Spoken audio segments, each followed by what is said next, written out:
بسم الله الرحمن الرحيم الحمد لله رب العالمين والصلاة والسلام على سيد الأنبياء والمرسلين نبينا محمد وعلى آله وصحبه أجمعين أما بعد. Today inshallah we're getting into chapter 17. We're going to talk about the how to, or what is the cure for riyā. What is the cure for riyā? And this mic, I can hear you guys can hear the buzzing? Right? Yeah, I can hear, it's like really annoying. Yeah.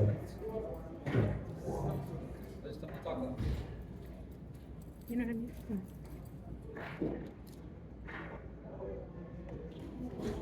So the last few sections, Imam Ghazāli actually talks about riyā, what it is, what are the reasons behind it, what are some of the motivations. I'm sorry?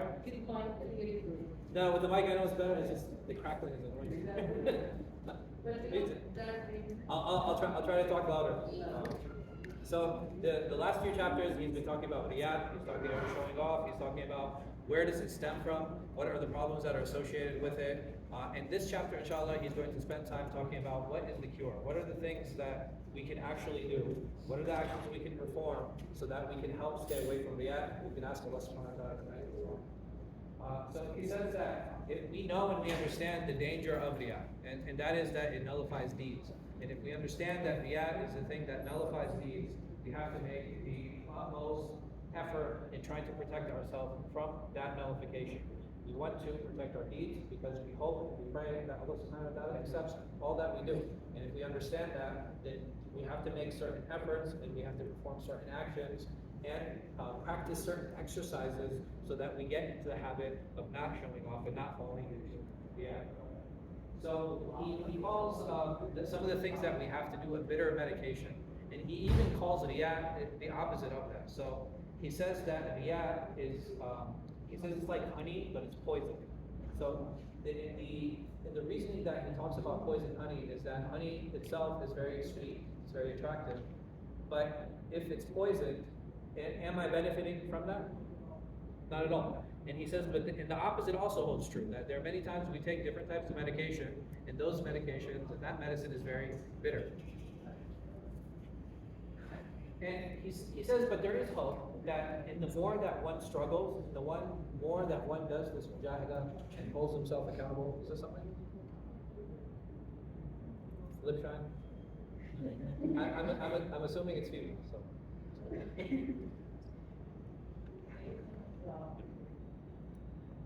I don't think I would look too nice in lip shine. So, the more one struggles, he says, and the more that one follows this practice, the easier it becomes. And he says that the more that one practices this and the more that one becomes familiar with it, the easier it is to avoid falling into riyā. And he says he likens riyā to killing weeds. And what are two things? If I want to kill weeds, what are the two things that I have to do to kill those weeds? So if I just mow the lawn, I have to, well, not just try hard, I have to do what with the weed? Right, I have to take it out from the roots. That's one thing that he mentions. And what is the next thing that I do? If I want to keep my garden healthy, I pull out the weeds, and then what do I do periodically to my garden? I get pesticides? Okay, no problem. That's fair. I asked for that one. I have to make sure I have to keep checking on it, right? Is it enough just to pull the weeds and then walk away? Right? I have to go back and I have to keep checking, make sure that those weeds don't sprout again. And that's exactly what he mentions. He says that if it's important to understand that we need to remove this riyā from its roots. And if we can remove this riyā from its roots, there is a better chance of it actually staying out of our heart. In the moment that we realize it is sprouting again, because for those of you that have dealt with weeds, how is it easier to pull old weeds or is it easier to pull the new ones? The new ones. Why? Because the roots are very small, they're very short. And the older the weed gets, the deeper its root goes, and the more difficult it is to pull out from the ground and to remove it from our hearts. So in terms of pulling its roots, he says that this stems from status. Right? This love of status is what causes an individual to fall into that. He says that this can be done in three ways. Either that person is seeking praise, or that person fears any type of criticism, or the third thing is that he covets what is in the hands of others. And because he's seeking that thing, because he wants something that is similar, this is why he's showing off, because this is the type of status. Thinking that if I have similar to that, I will achieve a similar type of status. He mentioned a few narrations. The first of that, a man came to the messenger of Allah. He said, Ya Rasulullah, what kind of fighting is in Allah's cause? What does it actually mean to make jihad? What does it mean to fight in Allah's cause? He said, for some of us fight because we are enraged and angry, meaning that we're being oppressed, right? We're taken advantage of, they stole from us, right? This is a very strong motivation. If you look at the early Muslims, many of them lost their land, they lost their businesses, they lost their property, they lost their wealth. And then when the Qurayshis came to attack them, immediately, what is the first thing that's going to come to our minds and come to our hearts? Right? Revenge. Right? I want to get back what these people took from me. So he says that, is this a reason? And some people fight for the sake of pride, right? They want to protect their honor, and they feel that their honor is most deserving and utmost of deserving of that, of protection, and that is the reason that they will fight for. So the Prophet ﷺ, he raised his head, and he said, he who fights so that Allah's word should be superior, then he fights for Allah's cause. And this is very important for every single one of our actions, that the person who fights for those things, right? There are certain things that we do in our own lives. Sometimes I'll drink a glass of water because I'm thirsty, right? And sometimes I'll eat because I'm hungry. Sometimes I'll go for a run because I want to enjoy the weather. Is there anything wrong with any of those things? No, right? Those things are fine. But if I want Allah subhanahu wa ta'ala to reward me for those actions, what do I need to do? I need to change my intention. And if I fall into that habit of making an intention for even mundane things, right? So even for regular actions, it becomes that much easier when it comes to issues of worship. I've already trained myself in those things that aren't worship, so when I shift over to those things that actually are worship-based, it becomes a lot easier for me to correct my intention and to make sure that I'm falling out of the habit.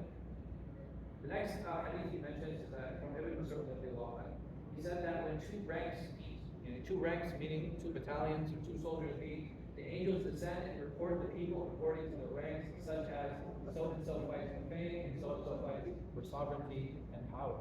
Meaning that even the angels are able to see the intention of the person behind what they are doing. And many times, this is something that we overlook. When the angels record our deeds, it's not just a physical recording, right? It's not just a superficial recording of like, this person is doing this person is praying, this person is fasting, this person is giving zakat. They actually record what the intention was behind that deed. And based off of that intention, either I can get rewarded or that deed can be completely nullified. He said that they say something is harder, but perhaps he only filled the saddlebags with straw. What does that mean? Yeah. So you guys know what a saddlebag is, right? Like, so when you get on the horse, there are two things that you put on the horse so you can carry goods, right? Those are called saddlebags. I'm sorry? Okay, what about it? So what is he saying? That, okay, there are some people, when they go out to fight, the only thing that they benefited was just filling their saddles with straw. Right? It's just for show. Because an empty saddlebag, how's it going to look? It's going to look flat. But if I fill it with straw, how's it going to look? Right? It's going to look like it's full, and this guy is, you know what I mean? Like this guy is ready to go for a long war. He's ready to go for a long time. But it's all for what? It's all for show. Right? There's nothing of substance and nothing of value.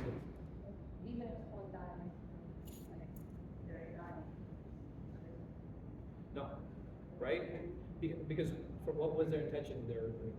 Right? That's the entire question. And I'll even give like examples that the Prophet ﷺ gave. A person like a qari. Like, I would say like our initial response when we see somebody memorizing the Quran or reciting the Quran, what do we assume about that person? That they're pious. Right? Isn't that, you know what I mean? That's the first thing that comes to mind, that we assume that this person is pious. And it's the same thing here. So there are three people that the Prophet ﷺ mentions very specifically, right? He mentions the mujahid, he mentions the qari of the Quran, and he mentions the scholar. That all of these people, when we see them, we automatically assume piety with those people. And this is why it's such a double-edged sword, and this is why it's dangerous. Right? If we're going to do these things, then we have to make sure that we're doing them for the right intention. And he said, whoever fights seeming only a tie for his camel saddle, he will have what he intended. And how much value does that have? Right? So the camel, right, you put the saddle on the camel and there's something that links both sides of the saddle, right? Just so it stays on. How much value do you guys think that has? Like just the link, right? It doesn't have any value. And this is why the Prophet ﷺ is actually using it as an example. He said that if this is what you're fighting for, then that's all you're going to get. You're not going to benefit truly from this, even though you're putting your life on the line. Even though you're fighting, you're putting your body, you're using your wealth, right? You're putting all of this effort, and after all of that, all you're going to get is this link. You're going to get this piece of rope. Did you really benefit?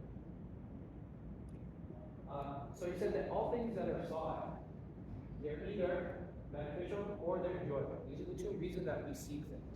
These are the two reasons that we do things. If I want something, it's because I will find it's either a benefit for me or I'm going to enjoy it.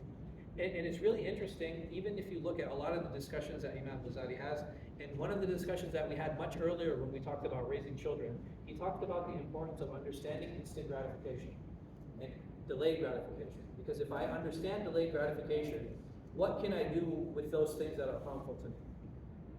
That might look enjoyable, or it might look beneficial. I can stay away from it.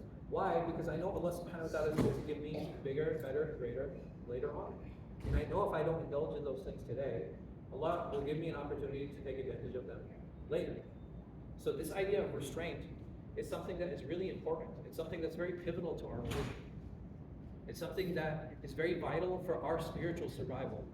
If I truly want to bring benefit to myself, I want to bring benefit to my family, I want to bring benefit to my community, one of the best things that I can teach myself and instill in others is this idea of restraint, is this idea of delayed gratification.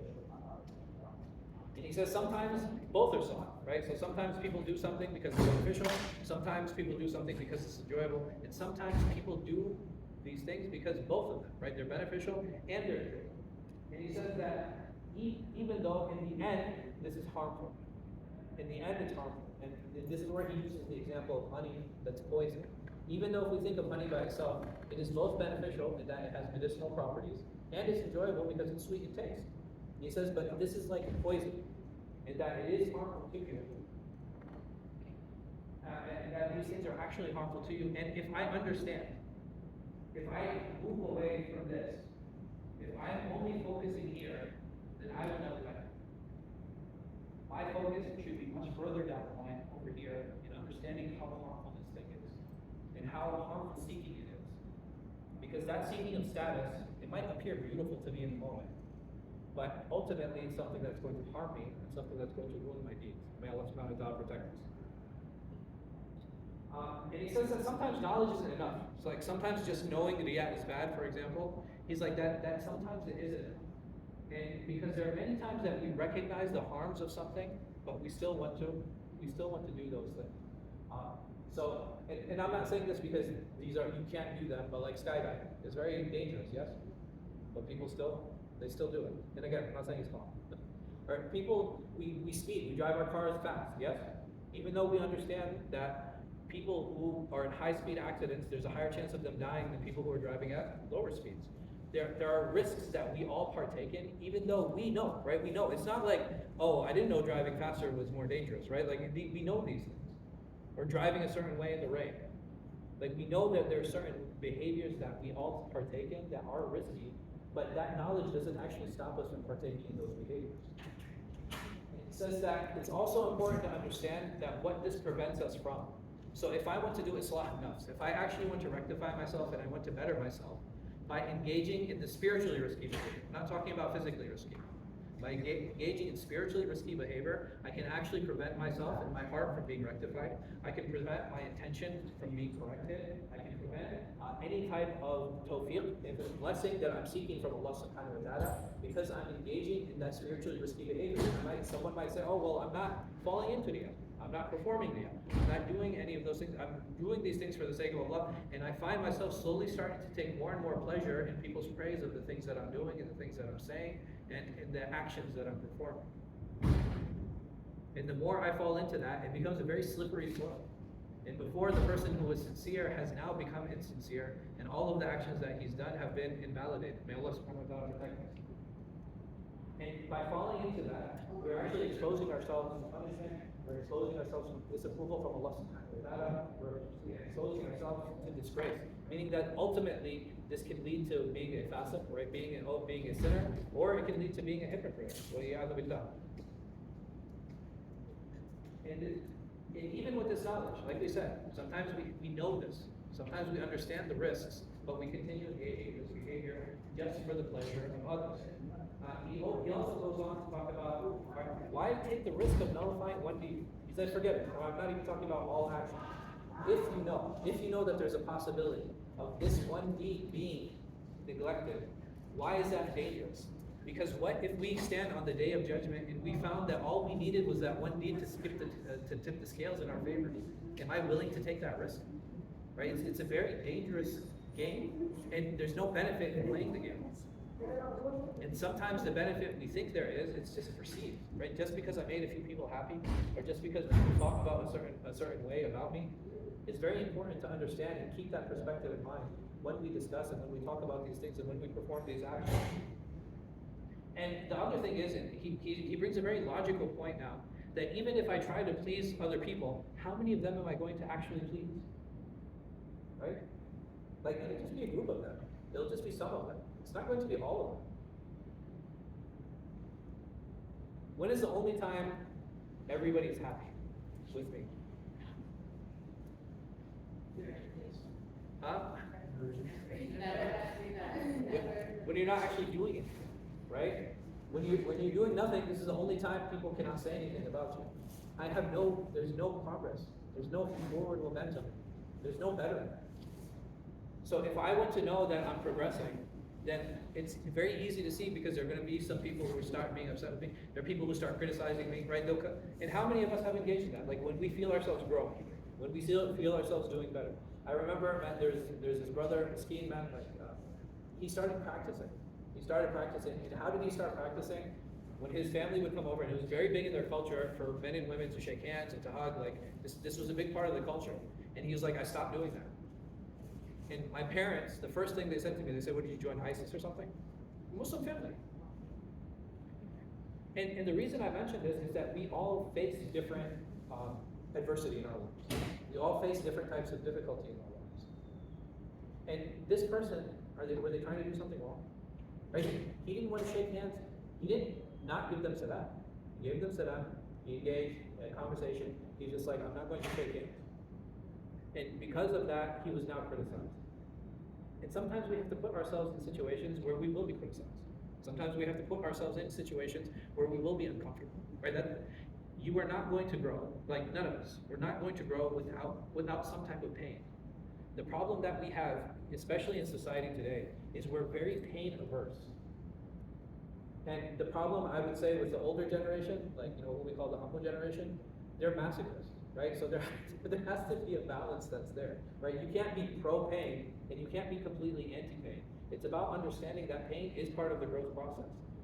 And pain is not something that's bad, right? Pain is something that sometimes we view it to be bad, but if we didn't feel pain, how would I know that I broke my leg? How would I know that I cut myself?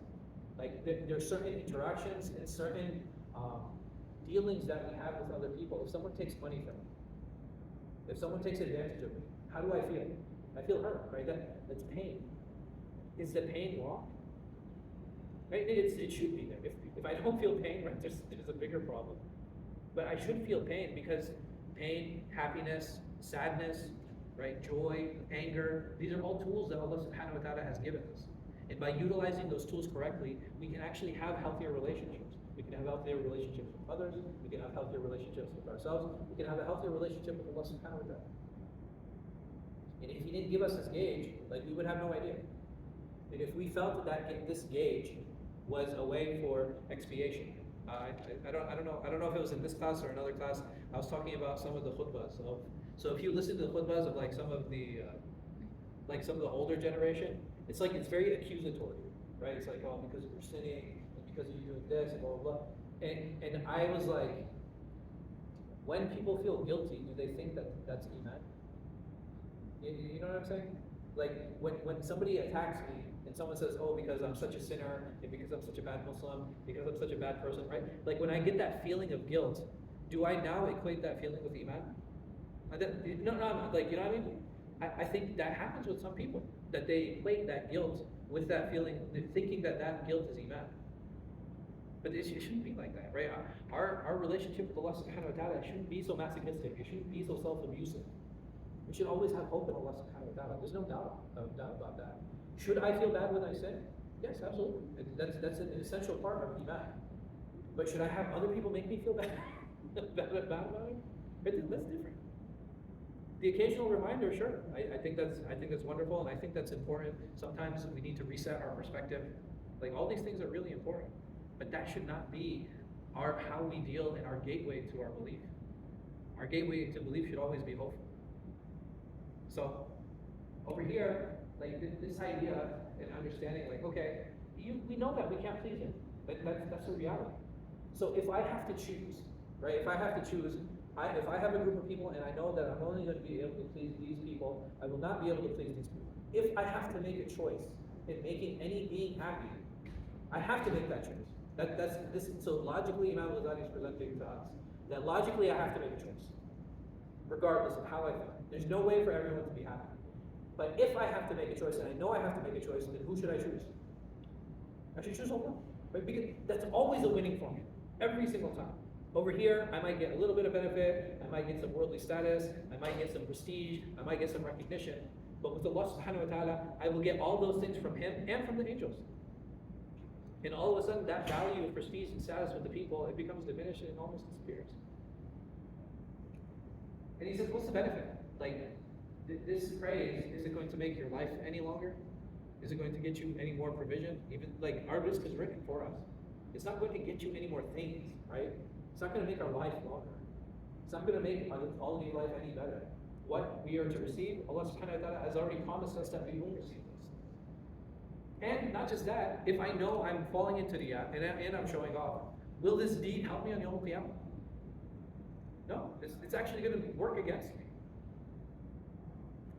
And why covet what's in the hands of others, knowing that Allah subhanahu wa ta'ala, He chooses who to give to, He chooses how much to give to, and He chooses when He should give, azza wa jalla. That's out of His infinite wisdom. He knows what is best for me, when I'm to receive it, and how much I am to receive. The only thing I am responsible for is that understanding that this is an amana, and this is a trust that He, azza wa jalla, has given me, and I have to make sure that I'm fulfilling that amana and I'm fulfilling that trust in the best way possible. Lastly, he talks about fearing condemnation, right? He said the same thing. If people are going to criticize me, and sometimes this is so powerful.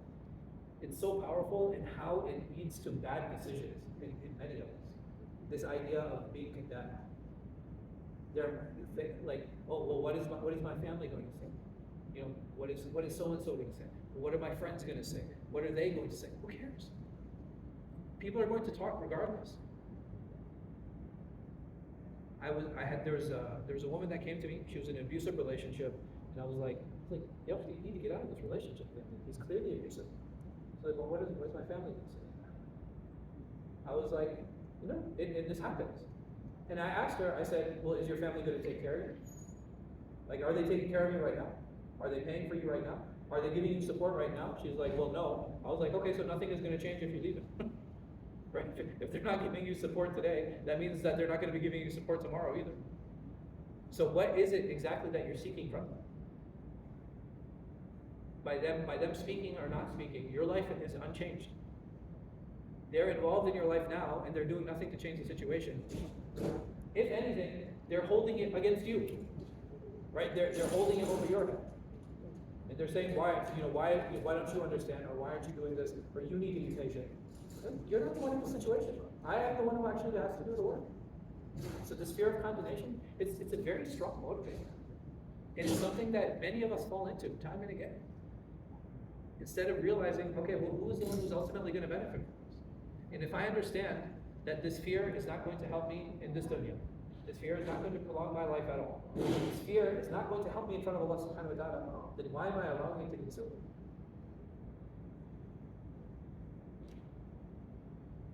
And we have to understand that ultimately we're powerless. Even if we want people's praise, If Allah doesn't want us to receive it, guess what? I'm not going to get it. If I don't want people to condemn me, there's nothing I can do about that. Allah subhanahu wa ta'ala is the one that protects. If Allah subhanahu wa ta'ala had willed to protect anyone in this way, He would have protected the best of creation, sallallahu alayhi wa sallam. Called the magician, called crazy, called possessed, right? All of these names. Like if Allah subhanahu wa ta'ala was to protect anyone that was deserving of the protection, it would have been Him, sallallahu alayhi wa sallam. And it would have been His wives. Radiallahu anha. That's not the case. Honor, dignity, nobility, these are all in Allah's hands. These aren't in my control. But what is in my control is how I view how my relationship with Allah subhanahu wa ta'ala. In making sure that I'm doing things sincerely for Him.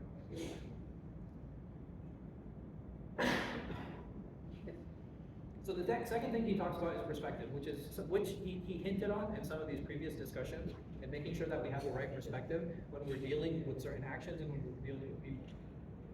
And if we understand that those perspectives are harmful, and that the only way to actually fix them is by remembering Allah subhanahu wa ta'ala, right? So if we understand that this riyah is going to lead us to harm, and that we should only be doing things for Allah subhanahu wa ta'ala, whether a person is sincere or insincere in these situations, we have to turn it back to Allah. So if I'm in a situation where I'm sincere, I need to keep checking my sincerity. And if I'm in a situation where I'm not being sincere, then I have an opportunity to change my intention there as well. Because coming back to Allah, returning back to Allah subhanahu wa ta'ala, is a way for us to correct all of these intentions. And what does that require? That requires perspective. That requires me actually sitting down and analyzing and thinking of what it is that I'm doing. Because when I'm sincere, it becomes very easy to stray from the path. When I'm insincere, right, coming back to the path sometimes is a little bit easier than somebody who feels they're already being sincere. So he makes a statement which I thought was really nice. He says there's no beauty in praise except in His praise. There's no ugliness in condemnation except His condemnation. So what good is it for you to seek people's praise when you are despised by Allah and among the people of hell? And what harm is there in people's condemnation when you are praised by Allah and among the honored group? May Allah subhanahu wa ta'ala make us from that. Ameen. So if we prioritize the hereafter, then this world becomes insignificant. And this is something that's really important. The value of this world and understanding what this world actually is. And he says that even with all its hardships, even with all its difficulties, even with the condemnation, even with the relationships that we have, right? There's a lot of difficulties that are around us.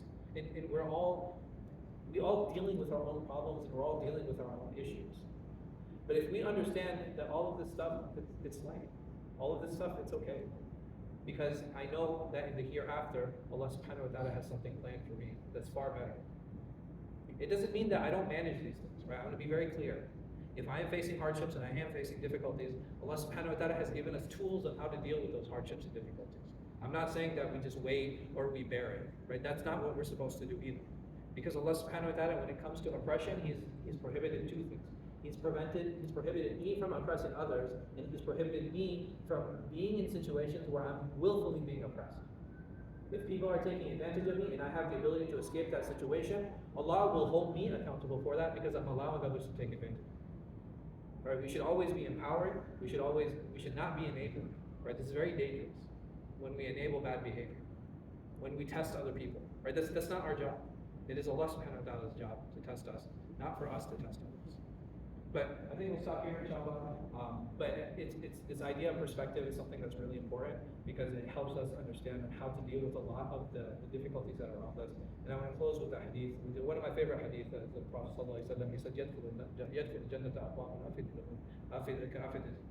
he said that there will be a group of people who enter paradise and their hearts are as light as birds. May Allah subhanahu wa ta'ala make us from them, make us free from jealousy, make us free from anger, make us free from hatred, make us free from all of those dark negative emotions that really pull us down and take us away from it.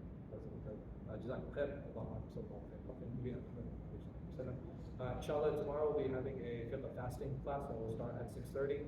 It'll be with myself and Ustad Uthman, inshallah. So I hope to see all of you there.